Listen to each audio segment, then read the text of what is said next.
Welcome to Guided Spirit Conversations. I'm your host, Marla Goldberg. This podcast has been created with you in mind to acquaint you with some of the most incredible metaphysicians and spiritual leaders from around the globe who have helped others change their lives.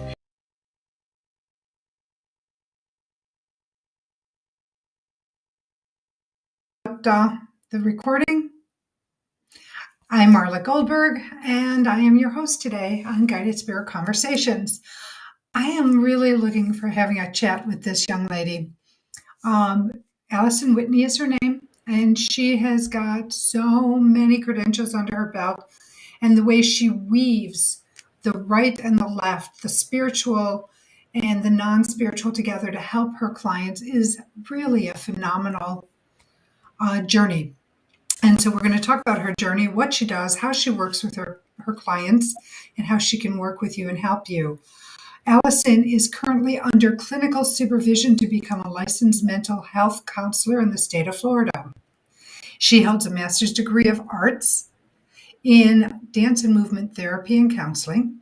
She has experienced working residential treatment center, community, mental health, private practice, along with bringing social emotional learning skills, meditation, movement, and yoga into schools. Oh, what a great place to start. And then she is also an intuitive medium, Reiki master, master channel, Akashic Records reader, card reader, and is certified as a hypnotherapist for trauma and PTSD. Allison specializes in helping others move through the depths of trauma. Her healing style molds together mind, body, and spirit practices, and she knows she is here to help to expand the way mental health is treated. Her company is called Inner Light Remembrance, which is inspired from a quote from Maya Angelou. May she rest in peace. Nothing can dim the light that shines from within. And that is so true. Allison truly believes that no matter what you have gone through in life, that healing is always possible, and you can return to and live from your authentic self and inner light.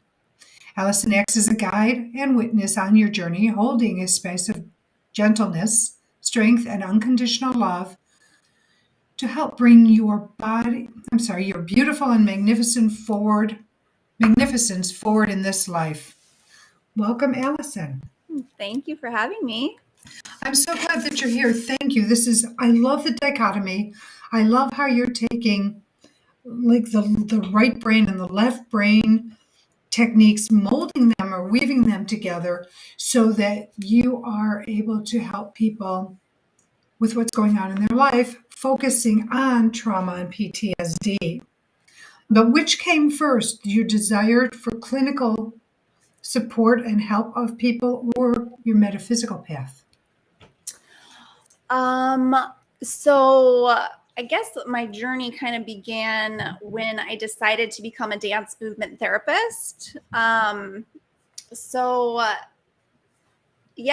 decided to pursue more of a creative arts therapy route than like a traditional counseling path. Mm-hmm. And I would say in that program is when my own like spiritual awakening began. And that program definitely, was different than maybe a traditional counseling program in that we talked very much about the body and like incorporating the body into treatment, obviously like through dance and movement. I didn't realize at that time how much repressed trauma I had in my own body. So for me, it was more like an en route to my own awakening spiritual journey. And, we also did talk about the soul or the spirit in that program as well. And so it was like kind of an igniting, my own journey as I kind of have mentioned, like really has led me, as many of us, as healers. Yes.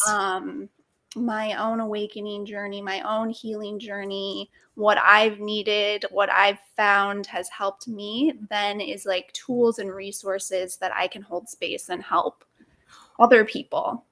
What did your awakening look like for you, your spiritual awakening? For me, it was getting hit with like severe depression. So, it was, it was not as like, I've seen these memes of like what a true spiritual awakening feels like. And so for me, it was like dealing with deep, deep depression. Eventually, I realized I had like severe PTSD as well. It was just an unraveling of like everything that I had to repress a lot of things that happened to me in my childhood. So I would say, it was that. And then I also began, I wasn't connected to a lot of my spiritual intuitive abilities growing up at all. So, as I began to deal with like depression, I started feeling energy very intensely. So I talk about, like kind of one of the first spiritual awakening experiences I had, um, was I began to feel like one of my guides with me. And I often would feel that guide holding my hand. Um, so, I didn't think I was crazy or anything. I actually sought out help from studying with a shaman to just like understand, I knew I was a very spiritual person. I've always been like, I knew I was an empath, a highly sensitive person. So, I took a lot of like intuition development classes. I eventually learned that spirit guide was my grandmother. And she was a huge, like, something, I talk about is we always have spirit guides around us. We have a spirit team. And if you have a lot of trauma or just, deep, deep depression that you're in, like really calling on your spirit guides gave me such strength of like moving through the depths of, I help people move through the depths of trauma. And a lot of times that work is done solitary and alone. But we aren't ever fully alone. Like our No, spirit team is there. So I really always. emphasize like, my grandmother she was probably one of my biggest supports. And I often felt her holding my hand. And I would lean into that love energy I felt from her, her strength, and it helped me a lot. It's amazing how many people are on the other side of the veil. Yeah. And I don't know if you've ever listened to one of my announcements and how I close, but I'm always saying there are thousands, if not tens of thousands, if not hundreds of thousands of beings on the other side of the veil, depending upon how old your soul is, just waiting to consider so they can conspire on your behalf. But you Yeah. have to ask. They don't have the free will to just step in. So you need to ask. So when you got your messages, because I always talk about it's not linear. Nobody's going to knock at the door and say, "Here's the answer to your problem." Right. It comes through songs, it comes through quotes, or somebody will say something that might seem really random, but it's about what you were talking about. It Mhm. did yours come about that way? Like when I started getting messages from spirit, like how did I Yes, receive it? Um, exactly. yeah, I mean, for me, I would say it first started through feeling energy, like feeling the presence of other spirits around me. I'm very also clairaudient, so I began to then like hear messages. I began utilizing that of like, times when I was really in deep darkness of praying, like bringing in my guides, asking them for guidance of being like, what are some of my next steps forward, listening for that guidance. I also have a little bowl in my apartment where I find leaves that are shaped like hearts, like everywhere. Aw, And I just say they're like little love messages from the universe, or I have feathers. I lost a lot of a significant amount of friends unexpectedly in the past 2 years, and I would see feathers a lot after they passed. So yeah, I mean, I'm always like, is that a sign? Is that a sign? I'm like one of those kind of people. Um, but yeah, there's been so many, if I could sit down and like think about, there's been lots of beautiful ways that spirit has connected with me. And I'm always, tapped into spirit every day. Like I make sure to try to pray and listen for guidance just every day of my life. And that is what directs me forward anymore, like my kind of internal wisdom and the divine wisdom. I love it because it's true. I mean, it happens different ways for different people. You are fortunate in the sense that you know that you're getting the information.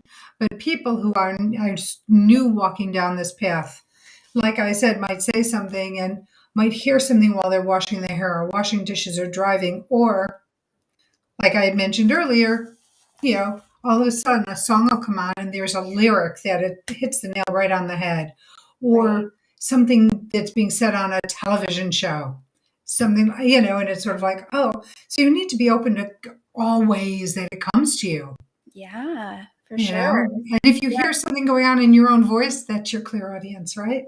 Yeah. And as you said, yeah, it's just about being open to it. And the more open to it, I feel like you are too, the more You get. you get. Yeah. Yeah, absolutely. So we're going through a great awakening on this planet. Yes. Yeah. Let's talk about how people can help maneuver through this awakening and what is the awakening first so that people understand what we're talking about. So from your perspective, what is this awakening, number one? And number two, how can people sort of like get ready for how they might want to deal with it? Yeah. I mean, I guess there's different ways that we can all speak to it. I think, Yes. obviously from what I see, right? I mean, I feel like I've been awakening for the past 12 years, and I kind of even knew that I was getting prepared to help be like a guide as more and more people keep awakening on this planet, but I think we can see now more than ever, you know, everyone's going through lots of changes. There's lots of chaotic energy happening. Even just in my life, as I mentioned, like to you before we got on here, just a month ago, I couldn't even get out of bed to go to my community mental health job. And the universe had been trying to send me those messages we talked about. Right? But it got to the point where I was starting to get physically sick, and I had to listen to that because I do feel we are moving into a time where um, we're being called to like come forth with what our soul's deepest desire is. We're moving, in the spiritual community, we talk about how we're moving from 3D into 5D, if or even beyond. Of 3D we can look at as like the matrix, if you want to call it that, of our conditioning, our programming, how we've been run by ego and corruption and greed, and not our values, or not coming from a heart-centered place. Mm-mm, they're not. And so we're moving, there's many of us who are already kind of we're anchoring this like new frequency, you and I are anchoring this new frequency of living from a soul-centered place, living from a heart-centered place of service to others, connecting to the divine, connecting to our authentic truth. And, that sounds like we all crave that, right? I think at the Yeah. deepest soul level, but it's also, it takes everything you got to move into that space. Well, you have to be courageous to move into the space too, because while Yeah. you're doing it, sometimes it's not easy. Like you said, apparently, from what I'm gathering, so you can correct me if I'm wrong, but you weren't quite listening. And so, what spirit does is if you're not going to listen, then they do it gently.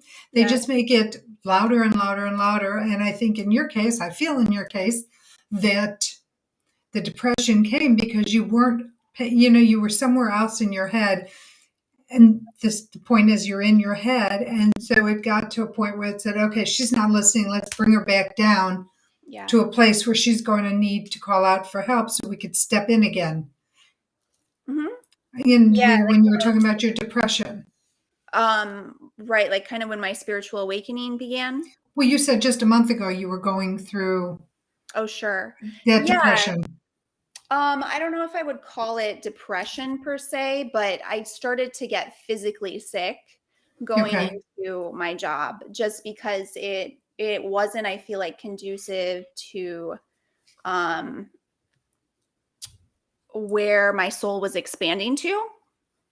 Like, I was working in a straight clinical mental health facility. And I did feel kind of like a unicorn working in there, because I would incorporate things with the body or creativity, or I had a lot of clients who were very spiritual. So there would be conversations around that. But, I've now taken this leap of faith, and the side hustle that I had, Inner Light Remembrance, where I would do my metaphysical work. Now and luckily a friend of mine is my clinical supervisor. So she was just kind of like, just work on your own. You can keep working towards your licensed mental health counseling credential.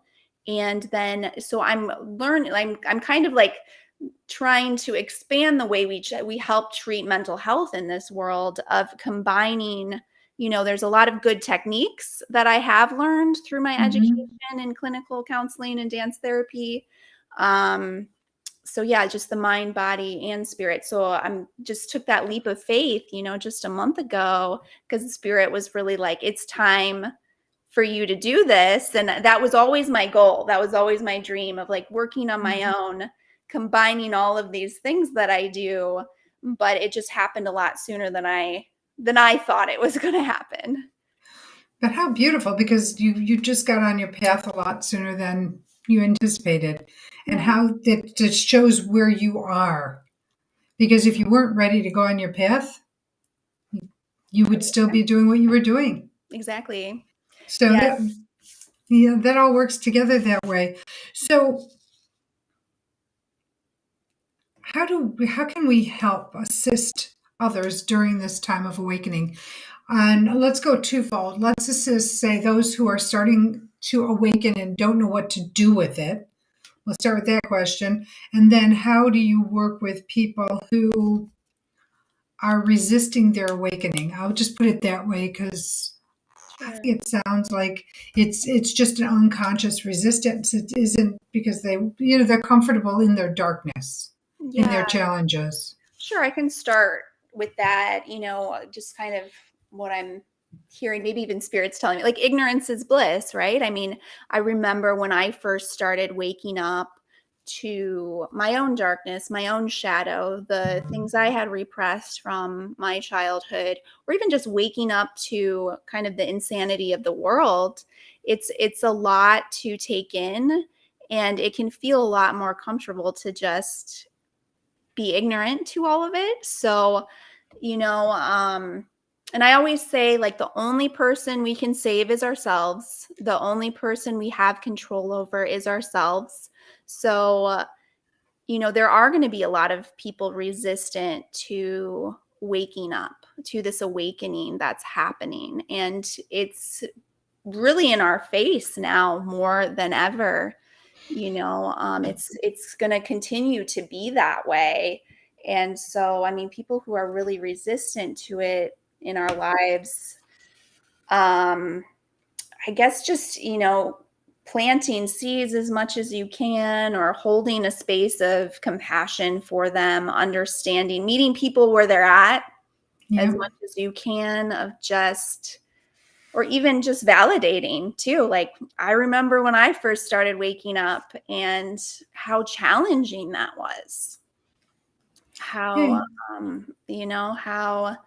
But the beautiful thing of awakening and going on a spiritual awakening path, at least from my own perspective, is I just began peeling away all of my conditioning, all of my trauma, all of the ways I learned how to cope. And just, I lived in coping and survival mode so much of my life. And I think many of us can relate to that.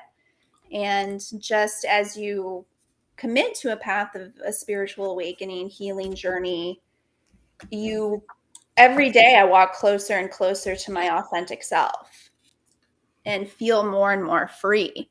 But that's the choice that I have chosen. Right. And when you make that choice, it is liberating. It is freeing. You start feeling like, I guess, a great visual for me is, if you've seen these cartoons where there are chains binding people down, holding their neck, holding their arms, holding their legs, their waist, and slowly, one by one, the chains break away. Yeah. That's the vision I like to look at when I'm talking to someone, when trying to explain what having the courage to walk down the path for, instead of pushing back. Take a leap of faith, have trust Right. in the allowing, because until you surrender and allow, it's like you're knocking your head against a wall. You've got to stop knocking your head against the wall. Sure. So I don't know if you're agreeing with that, but I feel that sort of pulls things together. Yes. So let's talk about a tool or technique that helps you connect with yourself and your truth, that somebody might be able to utilize as well. What would you suggest? So just a simple tool that I always start with is just connecting with your breath. Okay. I mean, we're always breathing, right? So, Hopefully. I know. But just, a lot too of going on, committing to a path of a spiritual awakening or your healing is beginning to turn your attention inward. So would you say meditation? Yeah, meditation can be, just kind of like with the breath, like as you start to focus on your breathing, it begins to quiet the mind. And also too, like when you focus on your breathing, you can start to come like internally more. You can start to like pay attention to your body. I do a lot of like kind of somatic focusing work with people, because we can stay like so trapped in our minds. Mm-hmm. And our minds sometimes too will get into these loops and these cycles. And a lot of times what we need to do is drop into our breath. So why don't you give us an example? Why don't you take us on a somatic breath journey, a shorty, so people understand what somatic breath is, what it's like when you're doing this kind of breathing, so that maybe they could pull over to the side of the road if they're driving, or if they're listening, and they're in the comfort of an office or a home, where they can stop what they're doing and just participate. Okay. Sure. Yeah. So I'll just take us on a little, just for like a few minutes kind of thing. Just a few minutes to give people an idea. Yeah. Okay. So, just kind of get settled wherever you're seated or lying down. Just start bringing your attention to your breath, bringing your awareness to your inhalation, your exhalation. Just noticing too where in your body your breath is. So sometimes, if we have a lot of anxiety, if we've grown up in fight or flight, freeze, fawn mode, our breath sometimes will be at our chest. So just noticing that, if your breath is up there, just allowing your breath to come more down to your diaphragm, breathing deeply from your diaphragm.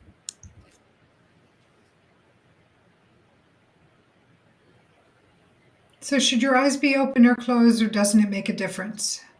It's your own preference. I mean, if this is something very new for you of connecting with your breath and body, and it feels a little bit scary, like it's okay to keep like a soft gaze. If you feel comfortable, you can keep your eyes closed. By keeping your eyes closed, it does help you go more internal, like more focused on just, like what's going on within you. But it's all at your own comfort and safety level. Okay. So then it's just, dropping into the breath. And as we drop into the breath, we also drop into the body. So, since this is just a simple practice, we'll just start with, I'll just do a simple thing of noticing maybe a place in your body where actually you feel like a positive, or I don't want to label positive, negative, like everything is welcome, but maybe where you feel, let's just do joy, where you feel joy in your body. Okay. And just noticing that. Notice if it has a color, if it has a memory attached to it, if there's an image.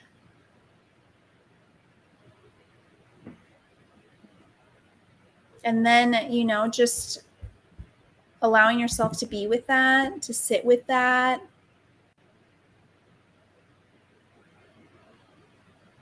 And if you want to even let that feeling of joy like expand throughout your entire being.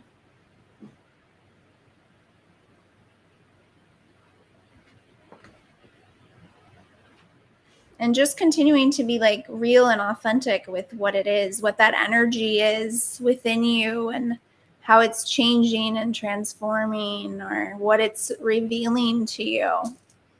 Because our bodies and our breath hold so much wisdom and stories and memories.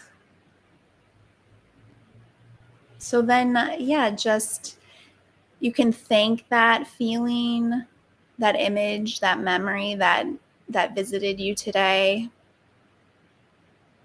You can thank it for the wisdom that it gave you. And you can come back then just to your breath.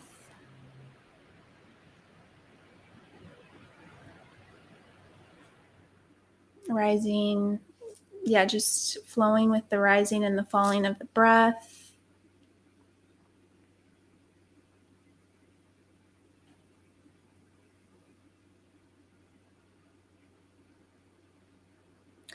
And then just bringing yourself back into feeling whatever you're sitting upon, lying upon. Moving your fingers or toes, coming back into your space, coming back into that external. So did you connect with the energy of joy within you? I did. Good. It felt wonderful. And for me, joy sits in my heart. Is in your heart? It is. Okay. So that's where I connect. Yeah. Joy, happiness, and it's in there. That was lovely. Thank you for sharing. Sure. And it's just like, I wanted to do like a more uplifting one because, it's just a simple practice, but I feel like the way I do work is, helping, especially because I work with a lot of trauma and PTSD, which can be a very repressed, unconscious experience. So bringing people into just into their bodies is, where we hold a lot of repressed emotions. Well, it does. It really gets held in your solar plexus heavily. Your heart and your solar plexus, and you need to get it up and out. Yeah. So that you can make room for the good stuff, as I like to call it. All the good stuff. So we just connected with joy, but there's all kinds of experiences and emotions that we hold. That's true. And if you felt like you were going to need to connect with grief, because you need to just release some grief. Yeah. Just allow your body to do what it does. I think that's the golden ticket with any modality, is not to hold back, but totally allow your body, if it needs to cry, cry. If it needs to laugh, laugh. If it needs to smack something, not a person or an animal or a baby, I'm talking about a pillow, then let your body, then do it. Get it out of your system that way. You know what's best for you. Yeah, exactly. And, I think in my description, I try to just hold space from like gentleness and just strength for others. And then just as much as I can, the energy of unconditional love, that everything is welcome. As you said, like all of it, the totality of everything you're holding is welcome. Because what people need to understand is everything is duality. So Mhm. the positive has a darker side. I don't want to say negative, perceived negative, but it has a darker side. And both of them are viable, but they all serve a purpose. You just have to not let the darker one rule you. You just need to acknowledge it, deal with it, hopefully heal from it and release it and surrender. Yeah. Because surrender, I think, is the big ticket for just about everything. Yeah, because the more we fight, like the darkness or the shadows or those places within us, that does keep us stuck. But just surrendering to it, yeah, you said, and releasing it, it helps Oh, bring more so freedom. much. Yes, I love the freedom piece. Yes. So, how do you begin to connect with your soul's deepest calling and truth? How do people find their deepest calling and truth? How do they know what it is? Yeah. So once again, I do feel like, and I'm very much like all these things come like from within, like we can talk with others about what they think we're here to do. I always say like the world gives us lots of like chatter and opinions, but Yes. it's really up to us to Do the research? yeah, like do the internal research, I mean, like I feel like I can share just personally how I feel like I've gotten connected to, and I feel like I'm still living into it. I feel like the universe really pushed me this past month of like, go. But, through my own awakening, healing journey and the things that I lived through, I am a survivor of complex and developmental trauma. I am a survivor of incest from my father. So, going through that, and it was a very intense experience healing from that, but it also lit a fire within me of being a healer, of being a speaker, a voice for the voiceless, being an advocate, an activist for other survivors of childhood abuse. And, you see that a lot in this world too, of like people turning their pain into their purpose, their pain into their power. And I mean, that doesn't necessarily mean that's everybody's journey, but for me, of just that intensity of that experience that I had, it's like I've transformed it now, and I want to make sure and stop this pattern from happening for as many people as I can, or just whatever impact I can make. But and just paying attention to what you always feel drawn to, and this world, there's a lot of things that need help right now, and so Yes. it can get overwhelming, and it's like, what is that one thing you always think about? What is that one thing you always feel drawn to of wanting to help out? Like maybe it's animals or the earth, or Mm-hmm. for me it's survivors of childhood abuse or incest. Like that is because I lived through it myself, so it just lit this passion in So my I know, soul. and I know this is, I'm doing this a little bit early, but this is a great segue to talk about your charity. So Okay. a charity we do a charity shout out every week, and your charity is, where did it go? Please help me with the name of the Sure, yeah, it's charity. Prevent Childhood Abuse of America. Prevent Which is Childhood Abuse. preventchildabuse.org. Yes. So I know that because you're talking about why this organization is so important to you because you've experienced it. You've experienced childhood abuse. Yeah, and something that I have done too, even in the past, like I was a runner growing up. So something I've done, I think maybe 3 or 4 different times is, and I'll probably get back into doing it as well, but I've run races and then I've raised money actually for this charity. Nice. So yeah, I mean, when you asked about a charity, it was kind of the first one that came to mind. I mean, they do a lot of work about just like educating, prevention work. They don't do, I don't believe, as I remember, they don't do a lot of work of, I mean, I think they do a little bit work of healing, but it's more like raising awareness and educating people and like trying to prevent these things from happening. Because I think a lot of it too is that education piece, bringing awareness to the issue. And how prevalent the issue is. Yeah. And it's one of those silent issues because the person doing the I'm judging and I'm naming it, but I call it atrocious because kids are so innocent. Kids, you trust your parents. So or you trust your aunt, your uncle, your grandparent, whomever it might be, because they're family, and we're taught to trust family, etc. And when they violate the trust, who do you go to? Because first of all, most times the violator is threatening you. If you tell, nobody will believe you. If you tell, I'll deny it. If you tell, I'll hurt you. Blah blah blah blah blah. There's a lot of fear-based threats there, and as a child, you don't know any better, and you're not strong enough to really fight back.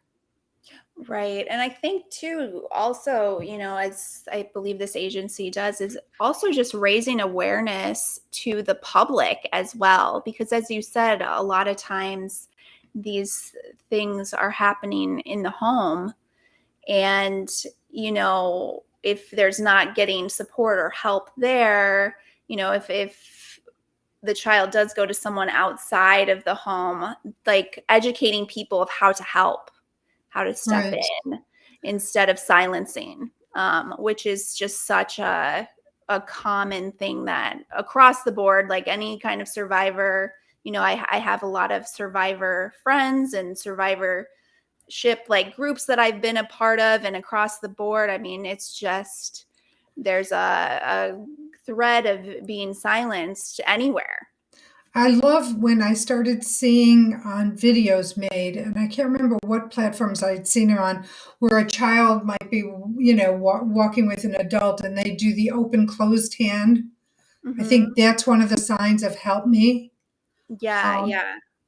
to pay attention because they're not just waving and, saying hello in a funny way. They're asking for help. Right. And yeah, And being, of how to step in places like that, and how we can create a world that, where these things don't happen anymore. Any kind of forms of abuse don't happen yeah, anymore. or Where, trafficking. yeah, I mean, there's just so much, any kind of, yeah. So, yeah, that's the charity that came to mind. And they've been around for a long time. I think they even said they're like one of the oldest nonprofits that even exists. Wonderful. It's perfect. And so, everybody out there, if you can, if this resonates with you, please look into Prevent Child Abuse America. And the website is preventchildabuse.org. Check it out. See how they can help you. See how you can help them. It could be a win-win situation. Anytime you help and you receive help, and when you give, you get back, whether it's something tangible or not, you receive. So it's always a beautiful thing to give. And children, well, let's protect them because I know on a spiritual level, they do ask to come in and they do choose their parents based on things that they need to learn. But on a human level, we bring them in. And my personal belief that I am projecting out is that if you're bringing a child into this world, they deserve absolutely the best of everything: love, support, you know, developmental support as well as emotional support. So it's very, very helpful that way. So thank you. I want to now lead into, because I flip flopped.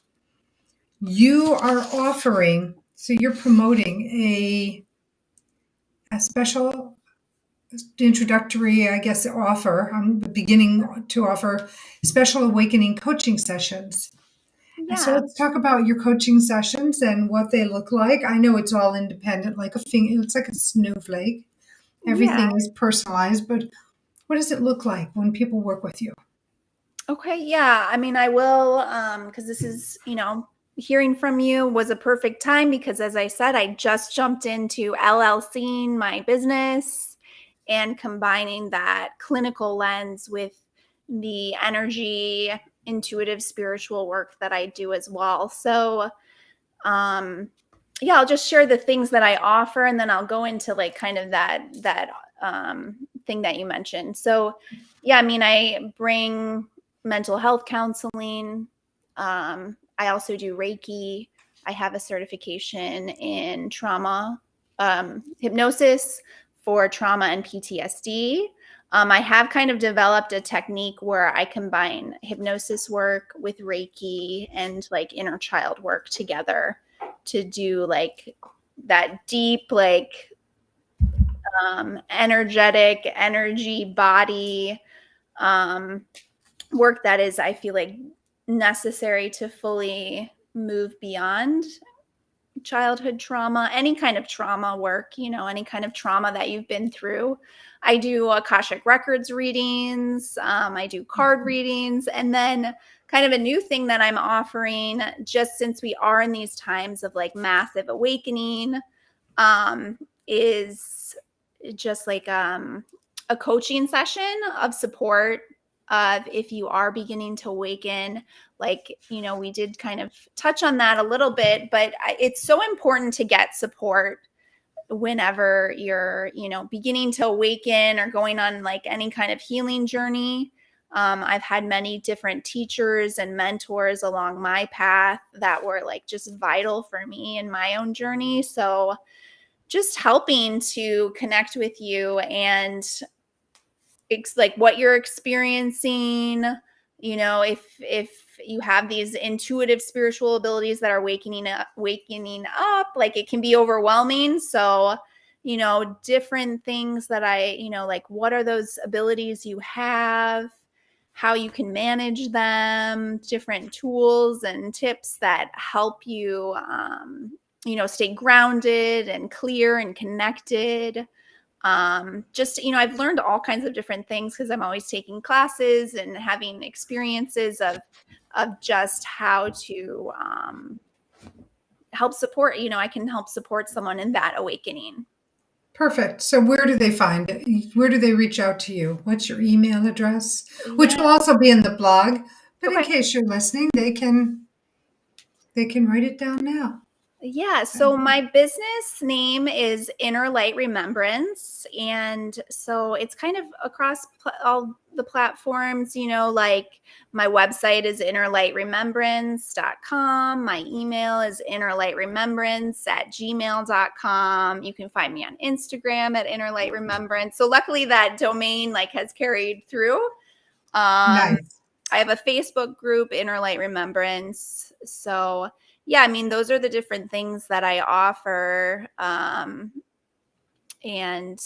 I'm sure it will continue to grow from there too. Well, we hope it grows as well. So Mhm. let's talk about um, what is misunderstood about trauma and healing trauma. Because there's so many misnomers out there. Let's clarify it for the audience so they understand what's misunderstood about it. Um, yeah, I think, with trauma, especially working in the mental health field and moving towards my licensed mental health counseling certification, so much of these diagnoses that we put on people of like depression or bipolar, schizophrenia, schizoaffective, you know, so many of those diagnoses, and I've seen it time and time again, are a result of trauma. Of trauma changes the brain and the nervous system.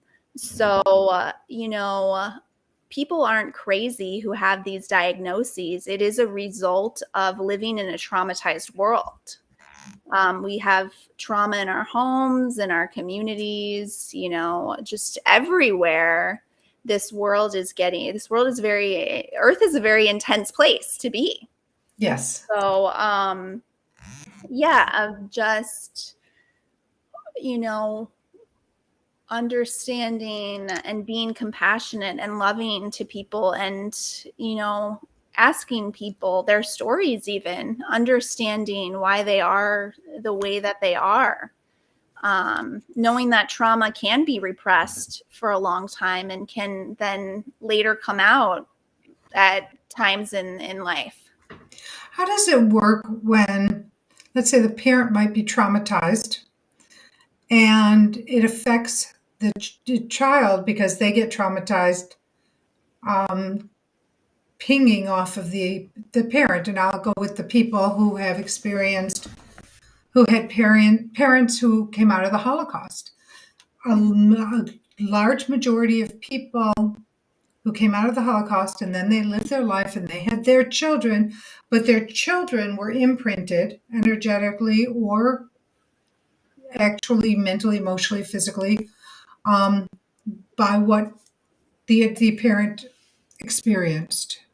Mm-hmm. I mean, So, that's like, just one experience. sure. Like, so how does that impact the child? Right. And I mean, because you're having trauma. Trauma isn't necessarily something that, I mean, it's huge for when it's something that you're experiencing personally. Sure.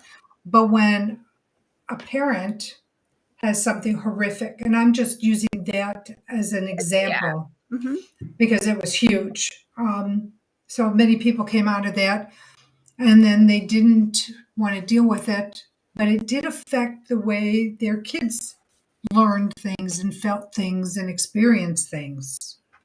Sure. Yeah. I mean, I always preface that as a parent, one of the best things that you can do is to help heal yourself. Because I mean, also to whatever you're coming into your environment with, like wherever your nervous system is, like if you did survive the Holocaust, as that example, and are highly traumatized, and like how much that's like that anxiety or that depression that you're in that environment in with your children then is going to impact them. And a lot of times too, what happens with children is they internalize, what's going on with their parents. It's very hard to separate, oh, like that's like my parents stuff, like, because parents need to help regulate their children. And if they can't regulate themselves, then it's very hard for their children to learn how to regulate. It's so true. And I mean, this could be any kind of trauma that a parent experiences. I just didn't want to people think that I'm pigeonholing one major big thing. But even like Right. what happened at Sandy Hook, now that's in the news now, Mm-hmm. right? Yeah. And how Alex Jones is on trial for what he has done. And it's just heartbreaking with these. I mean, it's bad enough losing a child in that kind of a way, and then having to deal with years and years and years of more abuse and more trauma based on Right. somebody's propaganda, Yeah. and how that And will affect their children as well, not just the parents but the rest of their family and their family's family.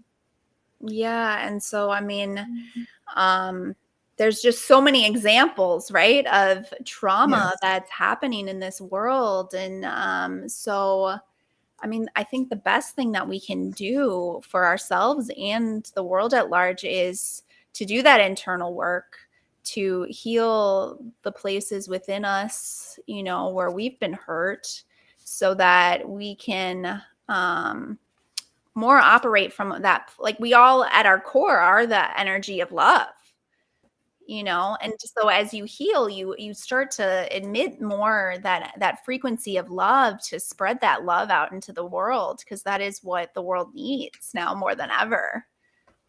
And when you share love, you share compassion, you share empathy. Mhm. It's more than just, oh, I love you, and like rainbows Right. and unicorn and sparkles and sprinkles, but it's more about letting others know, even non-verbally, by just looking at them in the eye and acknowledging them. So many people are not acknowledged. They feel they're invisible. You Mhm. know, people don't look at them. Look at someone in the eye. You can just look and nod. You can smile. It doesn't have to be any giant gesture. Just the Right. small things can make a huge Yeah, difference in anybody's life. they can. And we need that now, like more than ever. Even people that I've already gone through, like I will talk about me. Look at if someone looked at me and smiled at me, it would be like, wow, isn't that nice? They acknowledged my humanness, that I'm here.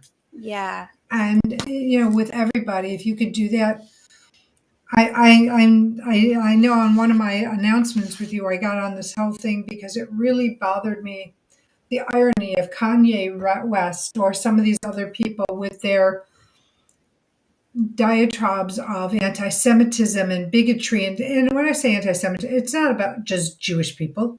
It's black, white, striped, different belief systems. And it's like, what does that do to the world? It doesn't make the world flow in the way that I'm trying It's to like use the word. it's like naturally, I feel like meant to, right? Yes. I mean, I believe that was the intent, is that we live in love. We come with our traumas, we come with our wounds, we come to heal them so that we then move forward and can feel love because we've felt the other. When you know hate and you heal the hate, you know love. Babies aren't born with hate. Babies aren't born with bigotry. They don't know the difference. It's what they're taught. Mhm. It's what they're socialized as. Yeah. And so imagine if we could have a world where like all we know is that energy, you know? Yeah.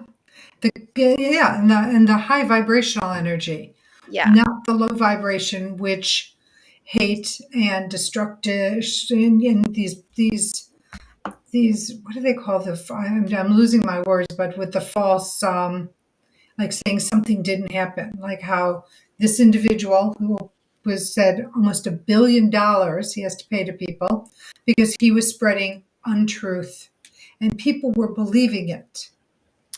Right. And that is something, we'll see more and more is just as we're moving, like we are awakening more and more, our consciousness is raising, like truth will always rise. I always say that. And as we move into these higher frequencies and people are more and more anchoring that on this planet, we'll see more where these untruths are, and they're all over the place, and it's hard to see them and witness that, and it's hard to even know what to believe sometimes. It's so true. And because they're so convincing in what they do, it's like, wow, he really believes this, so it must be true. Do your research. Yeah. That's the only thing I say. Check it out yourself and see if it's really true. We weren't born lemmings either. We were born independent thinkers. So Hmm. somewhere along the line, someone's conditioned somebody else to not be an independent thinker.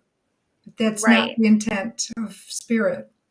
Yeah, it's so good, like nowadays, whatever someone says, to check your facts on that, to research it, to investigate truth. I totally agree 100%. So, Allison, we only have a couple minutes left. Okay. Talk about anything you want to talk about that I haven't asked you that you really wanted to bring out in this show. Um, let's see. Yeah, I mean, I guess I'll just, I did kind of bring this up already, but it's like, I think we can all feel it, but the world is changing. Um, and there's a lot of people going through just a lot of changes, a lot of chaos is coming up, a lot of our own darkness and shadow is coming up. And the best thing that you can do is to go within and do your own healing and to get support around that, like whatever that platform is for you. Um, if it's working with a coach or, a therapist, a energy healer, connecting to yourself and what that path is for you, and that we're all here for a reason.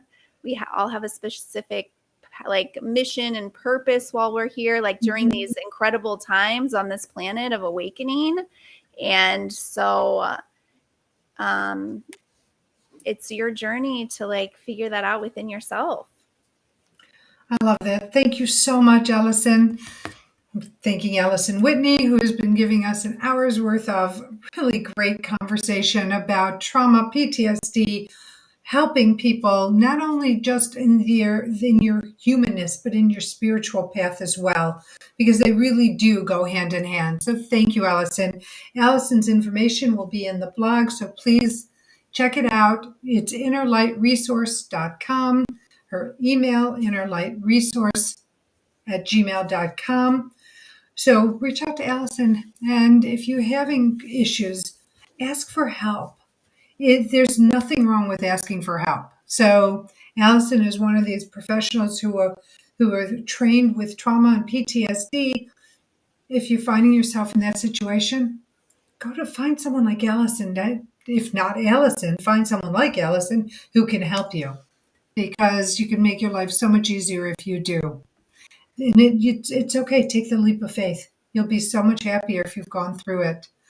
Also, I want to thank Bridget, my right hand, my left hand. Thank you so much for all you do for me, for my business, for my show. It's our show. Thank you. I want to thank you, the listening audience, for taking time out of your life and out of your day to be a part of this show. So grateful that you're here, because I do this for you. If you like the show, subscribe to it, like it, review it. I love to hear your messages and comments. And you will be responded to. Sometimes it's a little slow, but I do get there. So thank you for you. Next week, I am going to be out of town, but Allison Stillman, you know Allison. If you follow her of the show, you know she's been on the show many times. She will be guest hosting for me next Thursday. My guest is, or her guest is, our guest is, Sandy Ruive. I hope I'm saying that right. Or Ruive, or, well, we're going to find out next week. And Sandy is an optimistic astrologer and talisman artisan. And you can check her out at intentionbeads.com. So thank you. I wish you the most incredible week. As I leave you, as always, I send you love, blessings, and gratitude. You know how grateful I am that you're in my life in whatever capacity you're in it. Because not only am I your teacher, I am your student. And not only are you my student, you are my teacher. So thank you. And if you haven't heard these words today, let me say them to you. And if you have heard them, I'm just one more being sending this to you, and that is love. I love you. No, you are never alone. Sometimes it feels that way, but not only are people out there like me just sending love out, but you have so many beings on the other side of the veil who are just rooting for you. They're your biggest cheerleaders. Here's the secret. You need to ask for what you need. Ask for what you need, and the louder, the better. So if you need help, support, guidance, information, ask for it. Because then your beings who love you and want to conspire on your behalf will start conspiring on your behalf to bring to you what it is you need. Here's the golden ticket for that. Be open. Be open to how the information will come. Some people will be like Allison, and you'll hear it in your own voice. Some will come through very esoteric ways, but pay attention, because you will receive your answer. Okay, well, until next time, I'm sending you love. Stay well, be safe, and let's be nice to others.